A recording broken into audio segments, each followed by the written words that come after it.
Job তো আজকে আছে কালকে নাই, অন্য কারণে হয়তো বা খারাপ লাগতে পারে।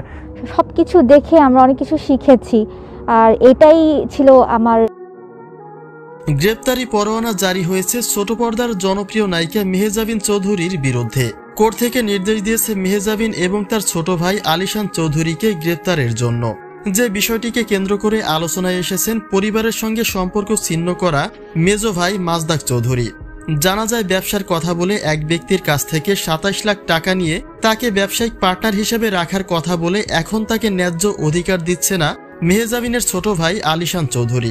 আর সেই চক্রের মূল হোতা মেহজাবিন নিজেই, যাদের বিরুদ্ধে সাক্ষ্য প্রমাণের ভিত্তিতে আদালত তাদের গ্রেপ্তারের নির্দেশ দিয়েছে।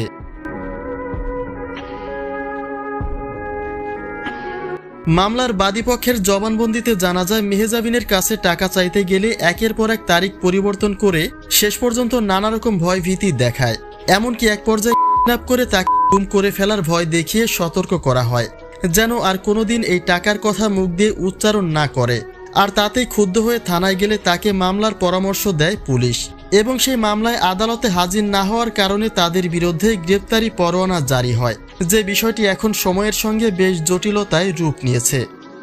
আমাকে বলে যে তারা সমাজে মান্যগণ্য লোক, তাদের কাছে যদি টাকার জন্য আর বাসার সামনে যাও এখানে ফালা দিই, এরপরে আমি মামলা করার প্রস্তুতি নিই। অন্যদিকে মেহজাবিনের বিরুদ্ধে এই মামলার ঘটনায় আলোচনায় উঠে এসেছেন তারই মেজো ভাই মাজদাক চৌধুরী, যিনি আরো ১২ বছর আগে পরিবারের সঙ্গে সম্পর্ক ছিন্ন করে চলে গেছেন। মেহজাবিনের হারাম উপার্জন বর্জন করতে নিজের পরিবারকে ত্যাগ করেন মাজদাক। আর সেই বোনের বিরুদ্ধে আজ মামলা দায়ের হয়েছে কোর্টে। আজ যদি পরিবারের সঙ্গে তিনিও থাকতেন তবে হয়তোবা এই মামলার আসামি তিনি নিজেও হতেন। হারাম হালাল বিবেচনা করে মাজদাক তার নিজেকে সরিয়ে রেখেছেন পরিবার থেকে অনেক দূরে।